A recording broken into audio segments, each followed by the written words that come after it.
My name is Sarah, a dedicated mother of two wonderful kids. Michael, my husband, is a hardworking man who spends most of his days at his job.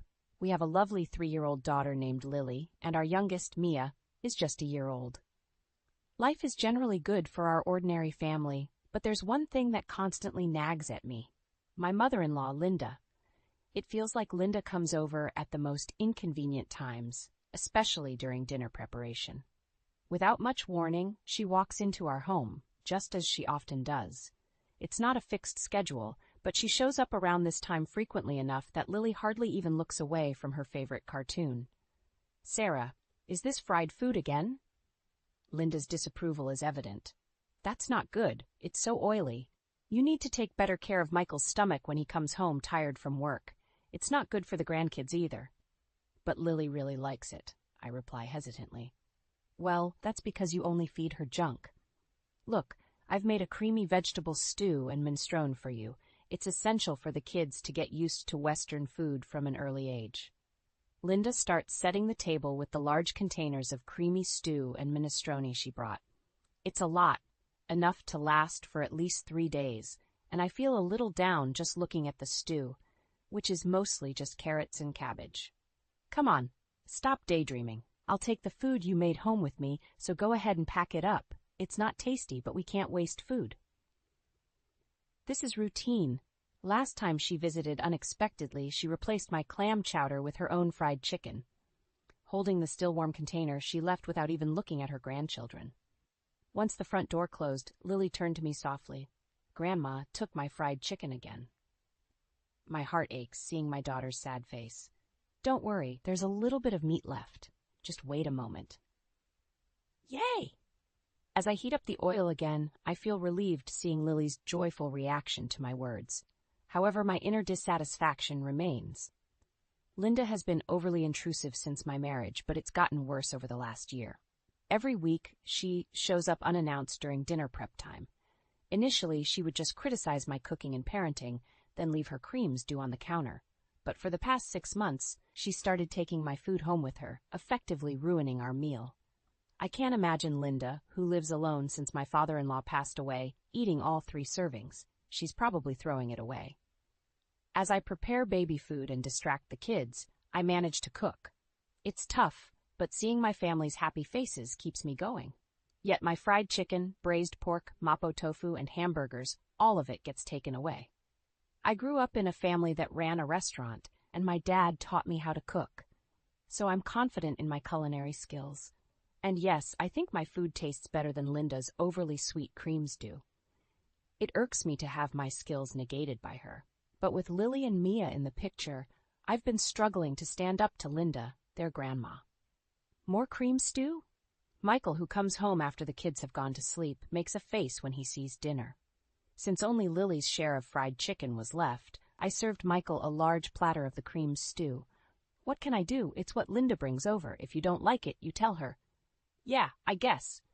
Michael pokes at the stew, as non-committal as ever. She shows up without considering Mia's nap time, and even takes away Lily's favorite foods right in front of her. Well, she's lonely since Dad died. That was 2 years ago. How much longer do I have to put up with this? "Yeah, I guess."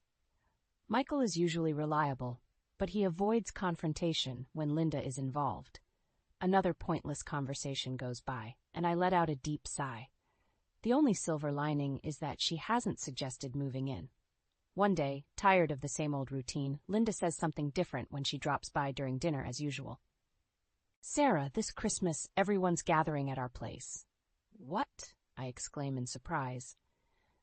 After Michael's father passed away last year, we couldn't really do anything, right? We've been relying on relatives from his side since the funeral, so I'm inviting them to our home as a way of saying thank you. I try to hide my reluctance, but it's challenging. Linda has always been in the habit of hosting family gatherings at her brother-in-law's or her own childhood home for Christmas and family reunions.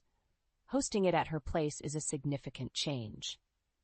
"Sounds exhausting," I respond with a lack of enthusiasm to Linda's arrogant tone, wondering how she plans to host people suddenly when we've always gathered elsewhere for such occasions. She frowns at me, looking like she's dealing with someone of lesser intelligence. "You're not just a bystander here. You'll be helping too. What? Come over on the 24th and help clean up. Your sisters-in-law will be there as well, and we'll need all the hands we can get. Stunned by Linda's audacious decision, I try to quickly object. But Mia is so young. Just use a baby carrier or something. That's how women used to do it back in the day. Maybe, but you're also in charge of the full-course Christmas meal. Don't you dare repackage store-bought food or cook anything that tastes bad. I don't want to be embarrassed. What? You can't be serious. I'm thinking of inviting Michael's dad's relatives on one day and my sister's family and our daughter on another. It'll be a busy holiday. Although she's complaining, I can sense a happy aura coming from her. Hold on. The one who's going to be busy is me, not you. As the daughter-in-law of this family's eldest son, do your duty properly, okay? Having had her say, my satisfied Linda leaves the meal untouched and heads out, leaving me stunned and my surprised son behind. She doesn't forget to pack the shrimp gratin that just needs to be baked, though. That night, when I tell Michael about it, he's as bewildered as I am. What? She's planning a party from Christmas, even inviting Dad's side of the family when he's not here? Yes, that's the plan. Well, maybe Mom's lonely. I finally lose my temper at Michael's predictable response. Think about what it's like for me, always being pushed around. Seeing Michael's face turn to an unmistakable, uh-oh, he goes silent. But even he realizes that this time it's too much and lets out a resigned sigh. All right, I'll handle the cleaning and entertaining the relatives. Really? I'm glad to hear Michael's proposal. It gives me some direction. But can you still cook the full-course Christmas meal? Just for this year, let's keep Mom's reputation intact. Plus, everyone in the family loves your cooking. As he pleads, Michael is staring at the meatloaf Linda left for us. I mean, it's hard to say no after making a concession. Fine, just for this year. Thanks, man. I can't wait for Sarah's Christmas feast. Geez, you're in high spirits, aren't you? Being praised isn't so bad, and I don't mind cooking for people, so I brace myself that it's just for this time and agree to prepare a full-course Christmas meal. When I tell Linda that Michael will stay over to help with cleaning, she makes a displeased face and says, "How could you let the man of the house do such things?" But he insisted, and I don't mind. She seemed reasonably satisfied seeing Michael bustling around at her parents' home for my sake. As the days passed, I found myself caught in the whirlwind of preparations for Linda's grand Christmas gathering.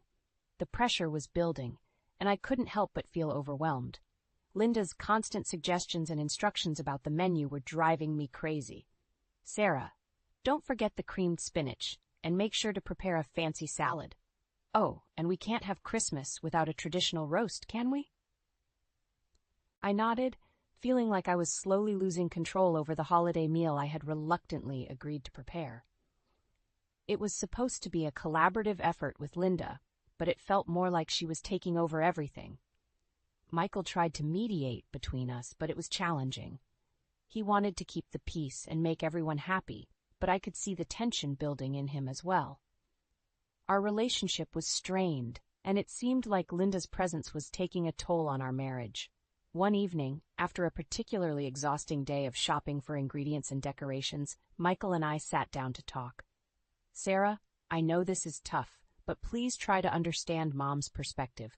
She's been through a lot since Dad passed away, and she's trying to hold on to some sense of normalcy. I sighed, feeling torn between my frustration and sympathy for Linda. I get that, Michael, but it feels like she's taking over everything. I agreed to cook the Christmas meal, but now it seems like she's planning the entire event without me. Michael looked conflicted, torn between supporting me and not wanting to upset his mother. I'll talk to her again, try to find a middle ground. But please, just for this Christmas, can you go along with her plans? It would mean a lot to her. I reluctantly agreed, hoping that this compromise would ease the tension in our family. As the days passed, I continued to prepare dishes for the feast, trying to balance Linda's demands with my own culinary preferences. It was a challenging task, but I was determined to make this Christmas special for everyone. However, the closer the holiday approached, the more I felt the weight of the expectations and the mounting pressure. I couldn't help but wonder if I had made a mistake by agreeing to this in the first place. As Christmas Eve drew nearer, the stress of preparing for Linda's grand gathering began to take its toll on me. The pressure to meet her expectations weighed heavily on my shoulders. I spent countless hours in the kitchen, meticulously preparing each dish from scratch. The creamy spinach, fancy salad, traditional roast, and all the other items on Linda's extensive menu were lovingly cooked and garnished. Michael had tried his best to help, but he was also caught in the crossfire between his mother's demands and my desire for a peaceful holiday. The tension in our home was palpable. Even Lily and Mia seemed to sense the unease, their usual cheerful spirits somewhat dampened by the atmosphere. I knew I had to keep it together for their sake, but it was becoming increasingly challenging. On Christmas Eve morning, Linda arrived early, ready to supervise every detail of the preparations. She watched my every move as I put the finishing touches on the dishes. Her critical eye never left me, and I felt like I was being judged at every turn. As the hours passed, the house filled with the mouth-watering aroma of the Christmas feast. The table was set with care, adorned with festive decorations and flickering candles. Guests began to arrive, and the house buzzed with the excitement of the holiday. Despite my exhaustion and the mounting stress, I couldn't help but feel a sense of accomplishment as I looked at the beautifully presented dishes. This was my chance to prove myself, to show Linda that I could handle the responsibility she had entrusted me with.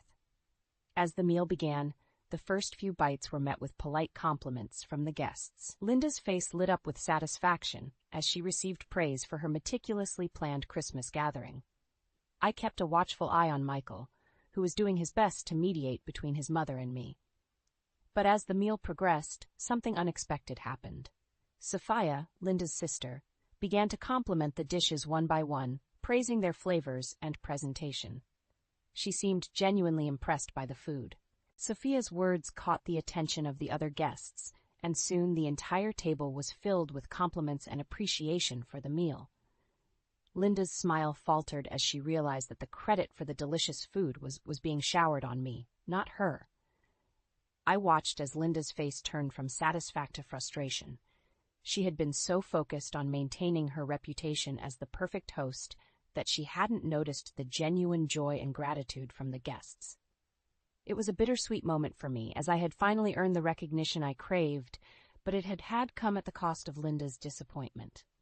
As the evening continued, the tension in the room grew, and it was clear that Linda was no longer enjoying the gathering.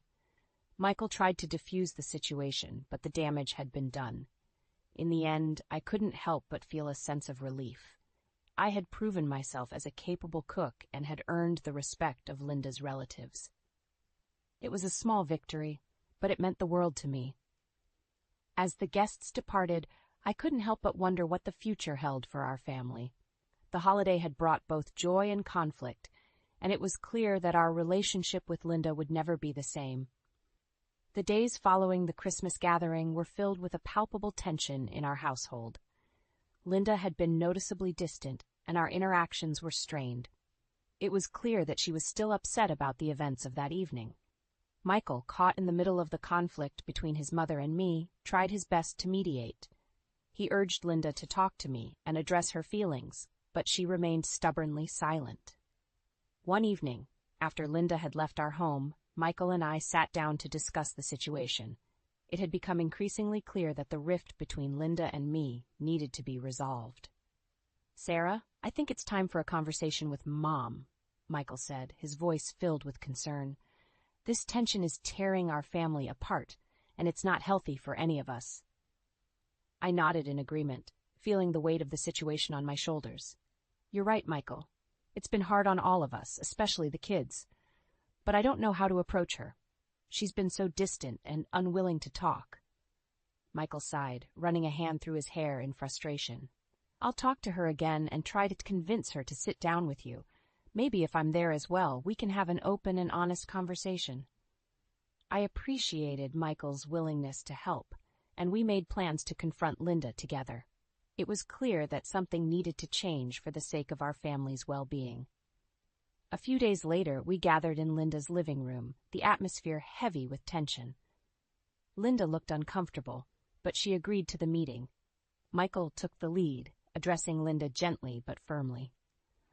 "Mom, we can't continue like this. The tension between you and Sarah is affecting all of us, especially the kids.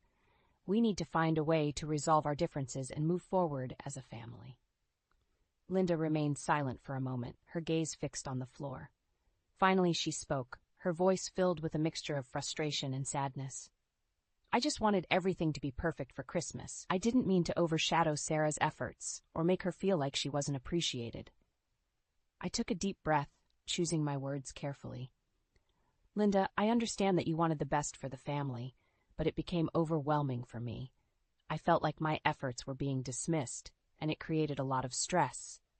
I just wanted to contribute to the holiday in my way."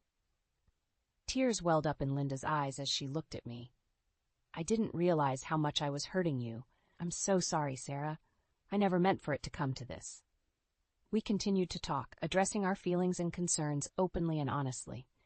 It was a difficult conversation, but it was also cathartic. Linda admitted that she had been struggling with her grief and had been trying to hold on to traditions to feel close to her late husband. In the end, we reached an understanding. We agreed to communicate better and find a way to celebrate holidays and family gatherings that honored both our traditions and contributions. It was a step toward healing the rift in our family. As the days passed, Linda and I gradually began to rebuild our relationship. It wasn't easy, but we both recognized the importance of family and the need to support each other. Our family gatherings became more harmonious, and the tension that had once hung in the air began to dissipate. Looking back, I realized that the Christmas gathering had been a turning point for our family. It had forced us to confront our issues and work towards a resolution. While there were still challenges ahead, I knew that with open communication and a commitment to understanding each other, we could overcome anything that came our way. With the tensions of the Christmas gathering finally resolved, our family embarked on a new chapter of our lives. It was a period of healing, growth, and understanding, as we learned to appreciate each other's strengths and differences. Linda and I, once at odds, found a way to coexist peacefully. We learned to compromise and work together to create memorable family gatherings that celebrated both our traditions. It was a slow process, but the effort we put into our relationship was worth it, for the sake of our family. Michael, as the bridge between his mother and me, played a crucial role in maintaining the newfound harmony in our household. He continued to support and mediate, ensuring that both Linda and I felt heard and valued. Our children, Lily and Mia, thrived in the improved atmosphere at home. They were no longer caught in the crossfire of our disagreements and were free to be their joyful, carefree selves. Their laughter and innocence reminded us of the importance of family unity. As the months passed, our family traditions evolved. We began to create new holiday rituals that incorporated elements from both Linda's and my backgrounds. Our gatherings became a blend of flavors, customs, and celebrations that reflected our unique family dynamic. I continued to cook for our family, but now it was a collaborative effort. Linda and I would plan the menu together, each contributing our favorite dishes. It became a bonding experience that allowed us to connect on a deeper level. Our Christmas gatherings were no longer a source of tension, but a time of joy and togetherness. We focused on what truly mattered, the love and support we had for one another. The holiday season was a reminder of the strength of our family bonds. Looking back, I couldn't help but feel grateful for the challenges we had faced. They had forced us to confront our differences and work towards a better understanding of each other. Our family had emerged from the ordeal stronger and more united than ever.